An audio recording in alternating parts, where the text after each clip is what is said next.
Hello everyone, I'm Mayra and I'm the Uncanny Critic, although I'm thinking of changing my name. Not my legal name, but like the Uncanny Critic name. I don't know why, I just don't like it anymore.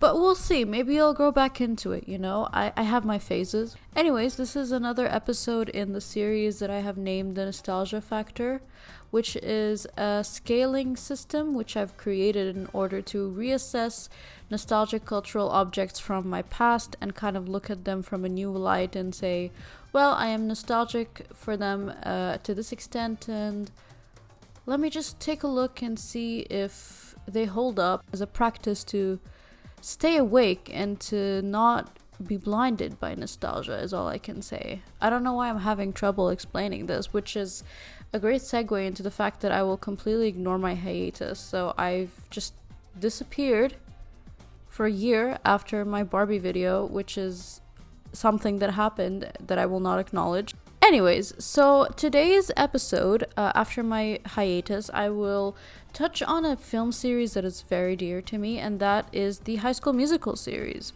So, you've probably heard of this. If you're a 2000s baby, you've definitely heard of this film series.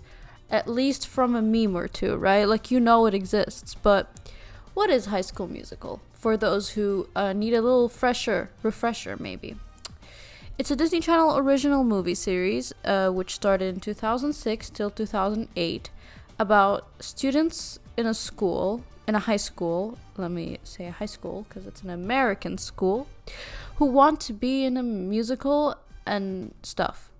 I'm honestly not really sure what it's about, to be honest. Each movie is about different things, and none of them are about musicals. So HSM, or High School Musical in its pure form, is one of the most successful Disney Channel original film series, and the first one actually broke records, and same with the second one, which I find very fascinating. I'm just going to go to the fact that my nostalgia factor for this is 7.5 out of 10, merely based on the fact that I don't know why it's nostalgic to me. It's very nostalgic to me, but I think it's because I've rewatched it so much recently that I'm like, oh, well, I feel less nostalgic about it. But it's still a major form of nostalgia for me. Nothing about this is logical. It's completely emotional. Anyways, I owned all of them on DVD, which is something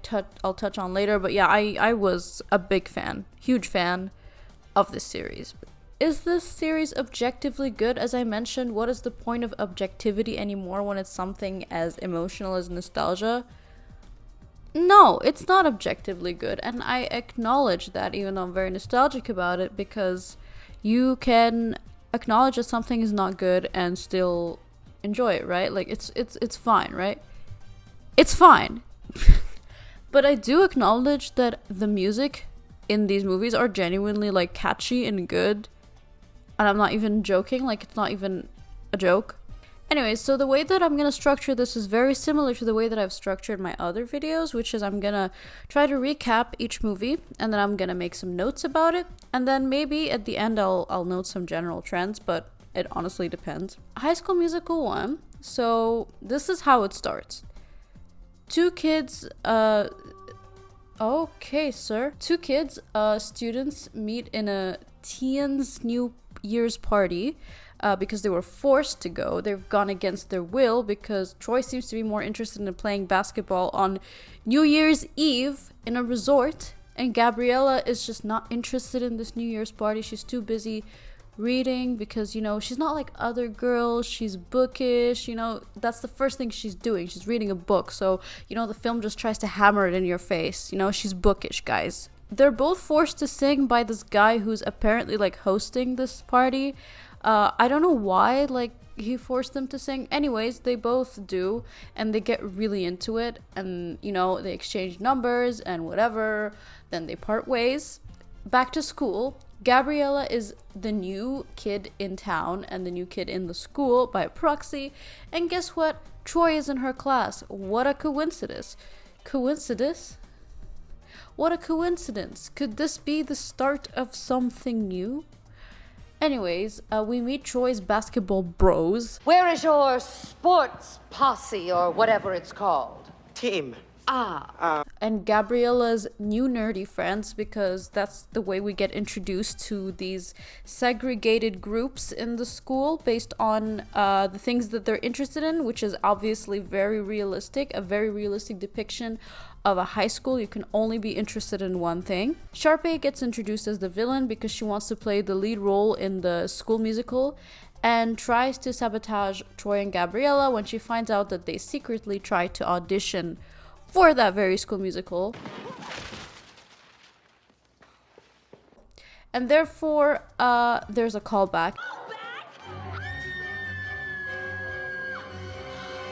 Because Mrs. Darbus likes them. I use the word secretly because Troy and Gabriella are scared what their friends would think if they found out that they're into singing, which is something that is practiced by a lot of people in the world, so I'm not really sure why this film is trying to make it a taboo. They have great and supportive friends who don't support them in what they want to do, which is a great sign of strong friendship. Them auditioning causes a great problem in this high school because, as I mentioned, in this high school you can only do one thing. So when you're doing more than one thing at the same time, that's a problem. Troy wants to be a singer, then I'm coming clean. I play the cello. Awesome. What is it? Both Sharpay and Ryan, who are supposedly siblings, try to make the decathlon, which Gabriella is doing, and the basketball game, which Troy is doing, clash with the callback time. They have to decide their priorities. Also, their friends try to sabotage their relationship. I'm mentioning Troy and Gabriella here, which is very... What?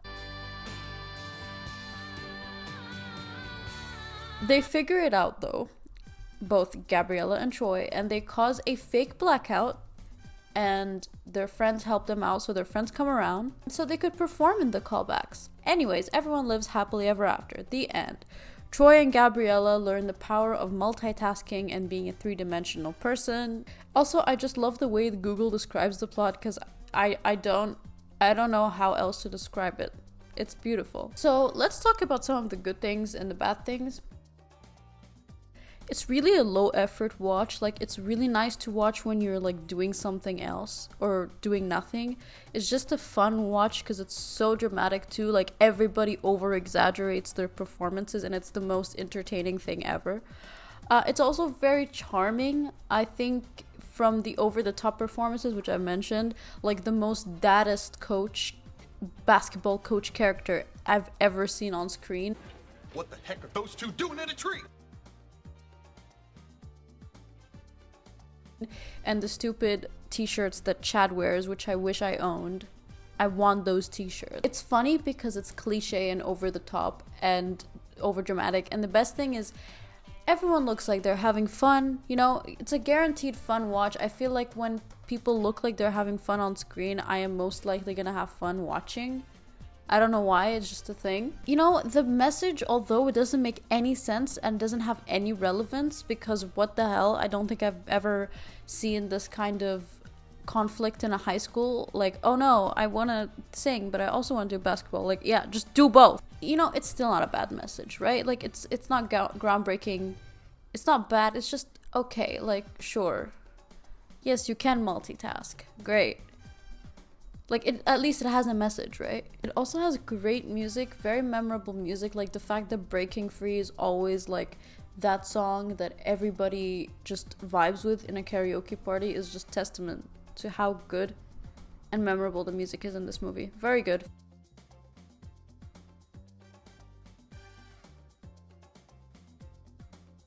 There's, like, little to no tension. Like, what is the conflict here? Because I feel like the conflict here just comes from his friends being bad friends. Like, his friends suck because they don't support him. He doesn't even try to talk with them properly about the singing thing, you know? Like, apparently because it's so egregious to do both singing and basketball at the same time. And he doesn't even discuss it with his dad properly. So at the end of the day, it's just an audition too. Like, damn, like, chill out. Obviously, I have a problem with Sharpay being a villain.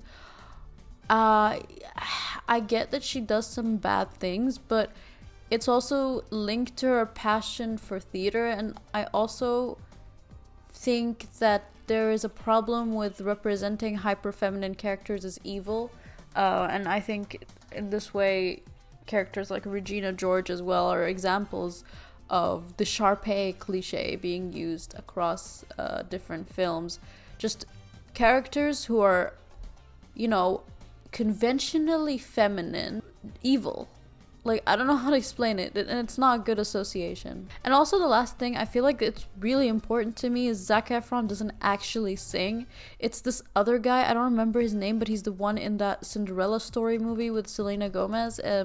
He's the one that does singing, so I'm really pissed off about that. I don't know why, it just really, really pisses me off. That's it, nothing else. Let's go to High School Musical 2. So High School Musical 2 is still not a musical. There's no musical taking place in this one either. It's actually less of a musical than the first. It's a talent show that happens at the end. Anyway, somehow it's much better. This one actually takes place in summer, so it doesn't even have the high school part either, and somehow it manages to be the best movie out of the three. Don't ask how. It's also the highest rated High School Musical on Rotten Tomatoes with a surprising 83% score. I don't know how. I think nostalgia is blinding us, but you know what? I'll take it. It's a very successful film and soundtrack, so that's just a segue into me beginning. So the boys, I keep saying the boys because I really don't remember anyone else's name other than Troy, Chad, and Zeke. That's it. No one else. So the boys, including Troy, want to get a summer job in order to earn money for college. You've been looking for summer work? Hey, Troy, does Gabriella still remember your name, or did she find somebody new to karaoke with this summer? Actually, it's Troy specifically who wants to earn money for college. So the student debt problem in the US is a canon part of this series. Troy gets a phone call, gets offered a job within a country club that Sharpay's family owns. Oh, the coincidence. So this is Troy's first foray into nepotism, I guess. But yeah, he also manages to convince the manager to hire his friend, so that's also secondhand nepotism. So he learns nepotism, then he transfers it into his life. Great job, we're learning capitalism. Sharpay and her brother chill at the country club that her family owns. I mean, who can blame them? That's pretty rich. And Sharpay, who was also probably the reason why Troy was hired in the country club, is obviously very interested in Troy romantically, and therefore she tries to make like these really obvious moves on him, like throwing herself in a swimming pool, which is wow, like okay. Ignoring the Zeke thing, like the Zeke relationship that was hinted at the end of High School Musical 1. Sharpay doesn't like that Troy's friends are hired as a result of Troy inviting them all. Like, I don't know how that's even possible that you just get like 10 other people to get hired. Like, where is this place? Like, I want to go. And she tries to make life hard for them by going to the manager and telling him to make life hard for them. So this is our first foray into, again, learning capitalism. The song Work This Out, where they basically say, oh, we actually have to work to get money in this place, and we need to persevere, and we don't just sit around and have fun. Troy gets worried about money for college again, but Sharpay tries to get him promoted to the University of Albuquerque's basketball team in return for performing at the talent show at the end of the movie with Sharpay. So Sharpay tries to stir things up more with the song that was very I don't know how to explain it other than the fact that there's a reason why they cut it from the movie. It's called Humunumunumu. The weirdest song ever and the weirdest addition to this movie ever. Kind of offensive if you think about it. But if you have the extended version, when I had the High School Musical DVD, High School Musical 2 DVD, and it was there and I saw it every single time. And if you had that extended version or you watch it on Disney Plus, it's there. And you'll know exactly what I mean. It doesn't need to be there. Ryan gets annoyed at Sharpay because she wants to perform with Troy and he feels abandoned. Give me a beat.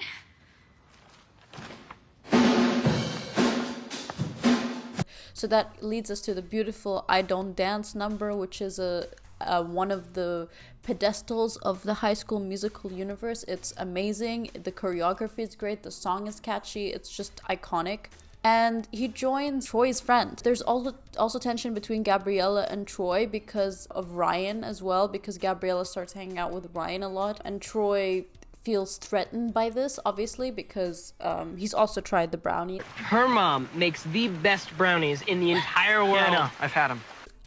Yeah, also Gabriella has a lot of tension with Troy because Troy's been hanging around with Sharpay a lot and kind of abandoning his friends, which, I mean, yeah, well, okay, you know, Troy shouldn't be that obsessed with his career, I guess. I don't know. Anyways, his friends actually are the least supportive friends, and again, the same thing happens as last movie, where they are not supportive of him trying to get that bread and trying to meet with important connections so that he can, you know, afford university, right? Like, they're like, oh my god, you're thinking about your career and spending less time with us. Like, bro, like, yeah, like, I have the opportunity to meet people that will get me into the university of my dreams. Like, please let me do it. Maybe it's a little bit out of line for him to kind of, like, go that far with Sharpay, like, you know, teaching her how to golf, maybe. But at the same time, they should at least be slightly supportive here. Like, come on now. Not of the Sharpay thing, but of him trying to get that bread, right? Man, getting into college is hard, and like the fact that there's so much money that you have to pay. Like, damn, have you seen the tuition fee for a lot of these American colleges? Like, oh my god, no wonder there's a student debt problem. Like, come on. And you're telling Troy not to think about his career? Man, if he were to start thinking about his career, he could start thinking when he was as a baby, because damn, like, it's so much money. He could even start working as a 2-year-old, so that would at least help him get a head start, you know? Sharpay gets angry that secret performance is taking place without her knowledge in the talent show, and she cancels it. Gabriella leaves because she's dramatic. She's like, okay, I can't perform in this talent show and I can't hang out with Troy a lot, so I'm just leaving.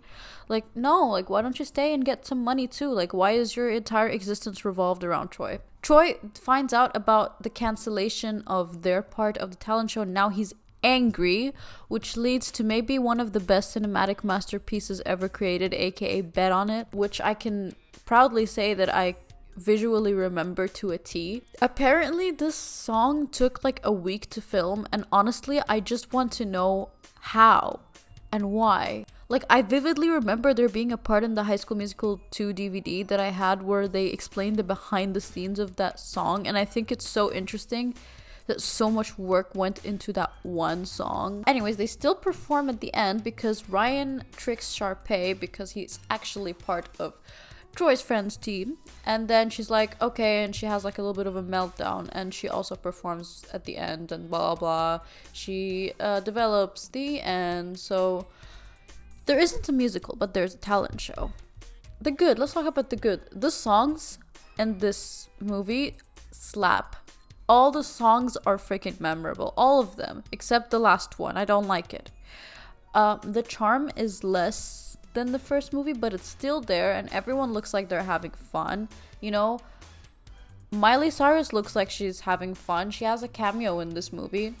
The aesthetics are nice. This movie is just very blue. I can't explain it. There's just some sort of like increased saturation in this film. Like, damn, what happened? Like, and the budget seems to be improved, which is always a good thing because you can have musical numbers that just go all out. And you know what? Zac Efron's eyes, I don't know if they're just very blue or if they just, like, someone put the saturation on full. But his eyes are very blue. I don't know why this is, like, something I needed to note, but I do need to note it. And he actually sings in this one. I don't know, like, how and why he sings in this one. Like, what happened since the first movie? How was he convinced? I want to know. I like how the tension in this film is better because it makes more sense, at least in the first one, because there is a tension between, oh, should I have fun in my summer vacation or should I slave away to advance my career? Been there, done that. I still think his friends need to be better friends, but I think that the conflict here is not just from his friends, but also from that very important conflict between trying to grow up and to think about careers, but also like, oh, I need to have fun in my summer vacation, you know? It's good. It doesn't make a lot of sense, but it's better than the first one. Bad, again, I'm telling you, It's like all the characters just completely have erased character development and they have to start anew with this movie. Why is Sharpay the villain? Because honestly, she's helping Troy, and you know, sometimes she has some antics, sure, but I mean, when a whole group of people are plotting against you, like to have the secret plan that they're actually going to perform, when you know it wasn't her intention to hire everyone but just to hire Troy, and it's her family's country club, then we run into a morally gray area. You know, is Sharpay actually in the wrong here?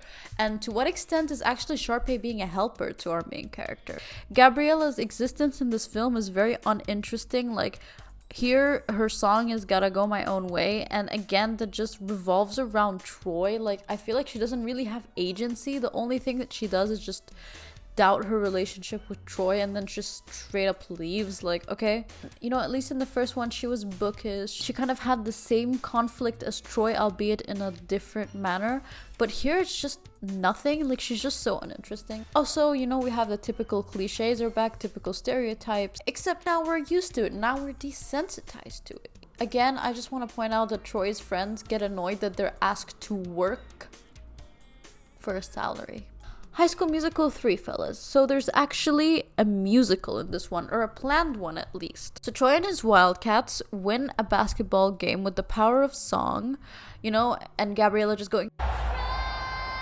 Also, hello budget. This is the only High School Musical movie to be released in theaters, so you can tell. Troy and Gabriella mope about how they have no idea where they'll be after senior year and talk about the despair that is life. Honestly, same.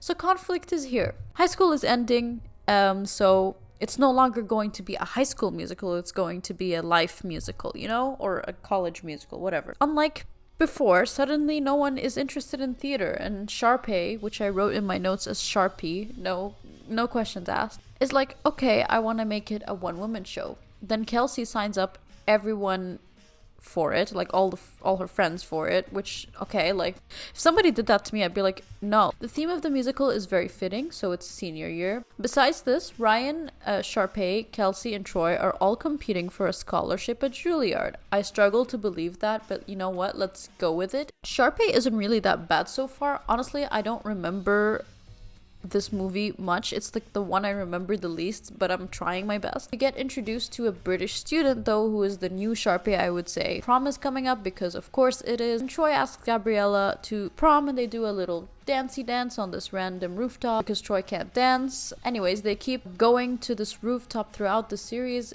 and I'm just like, where is this place? Chad asks Taylor to prom. She says no. Then he asks again with the power of peer pressure.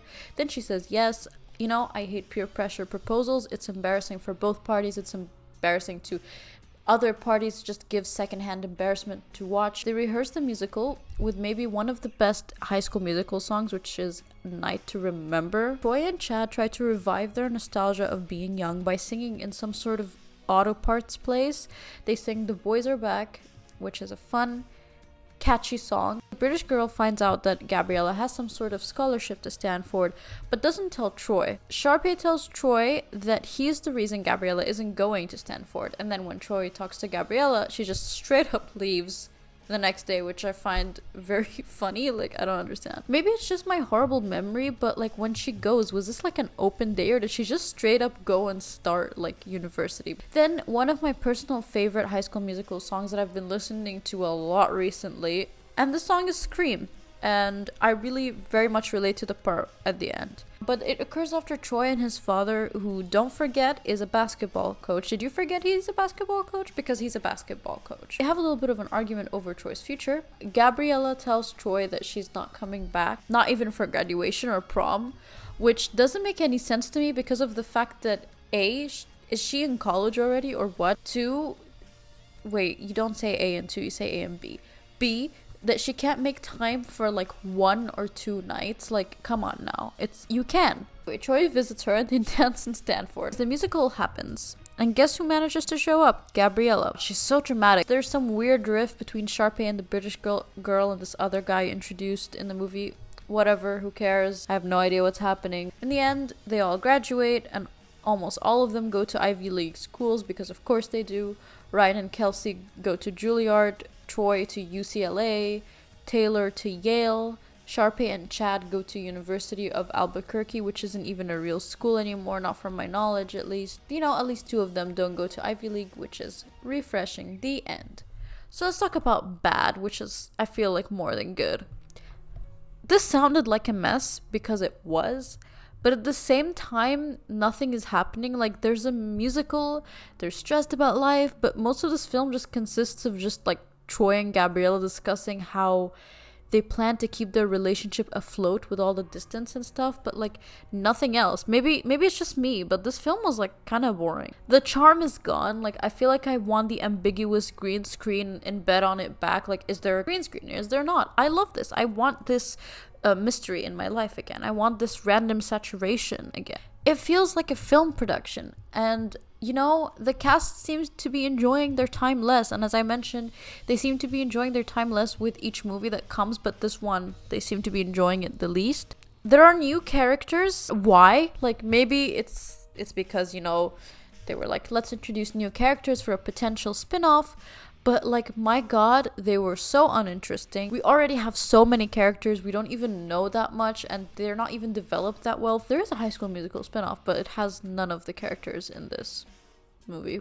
Music is good, but it's not as memorable as the first 2 in my opinion. It's less creative, it's less fun. That's what I meant to say. The music is less fun than the previous ones, with few exceptions. The cliches are still there, stereotypes are still there, but as I mentioned, completely desensitized to it now. But Tiara, I just remembered her name. Tiara, the British girl, is just like an intense case of stereotype / cliche. Like, she just replaces Sharpay as the villain character. Let's talk about the good parts. The budget is bigger, which means bigger sets, which sometimes means like a lot of the songs could just look incredible. Yeah, they definitely utilize the budget here well.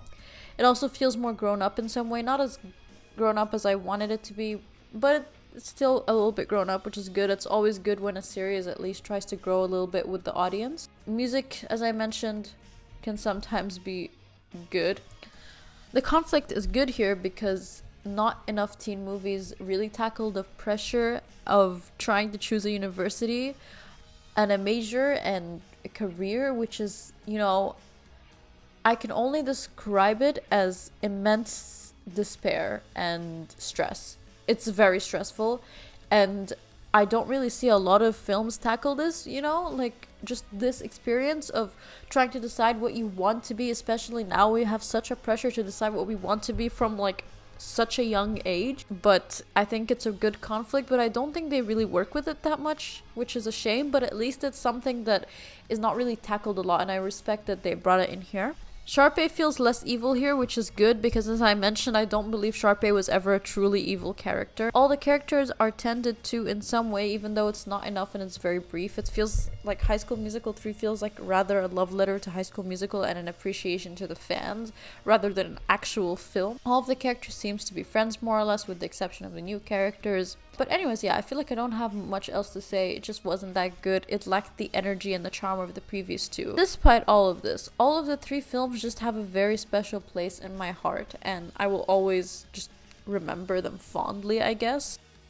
But when it comes to memorabilia, I'm just gonna touch on it briefly. I don't have any current memorabilia, but I used to have a High School Musical 3 sing-along CD. I used to actively sing along to it. I used to like sit in front of the TV and like sing along. It was one of my first memories of singing properly, so I guess that counts for something. I had all of the DVDs, which, you know, I don't know where they are anymore, but for me that's memorabilia. I also have the memory of getting High School Musical 2 from Carrefour, which I think is really funny. I had the awful Nintendo DS game for High School Musical 2. There were 2. One of them was very awful. Don't play it, it will scar you. And one of the other ones is okay because it was just you doing tasks as different characters in High School Musical 2. Objectively, it's a bad film series. But it really, I could say, it really is a big part of who I am today. It just shaped me as a person partially. You know, I make it sound like I'm 25% High School Musical. It's not true, but it subconsciously affected me a lot. So my love of music, performance, and my general tendency to just do several things at the same time and be confident about that too, I can say that perhaps this film series had an influence on that. Like, I think a lot of the things we watched growing up, it really influences us. It was just what I needed at that time, and sometimes it still is just what I need. Wow, some of these films do have blunders, you know? They're not perfect, and that's okay. I think that's why reflecting on nostalgic elements is really important and something that I find very, very relevant, because I constantly mention the danger of nostalgia, and to an extent nostalgia is dangerous. You know, the past is more complex than that, but I do think that nostalgia can be a good thing, and I think that it can be a good thing when you acknowledge, look back on the certain things that you're nostalgic about and think about them more critically, which is exactly what I intend to do with the nostalgia factor, right? Like, I intend to look at something and be like, okay, I appreciate this a lot now as a grown-up, I could say grown-up, and I can say this is what its significance was for me as a child. This is why it still resonates with me, but here is how I assess it now critically. I do think it's important for myself, but I also think that it may be important for other people, because I just find nostalgia very fascinating. And I think it's something that is worth talking about. Anyways, thank you so much for listening. I don't know when my next video will be, but I just felt inspired to make this one. So yeah, here you go. But have a nice day, and I'll see you in the next one, hopefully. Maybe not in a year. I hope not in a year.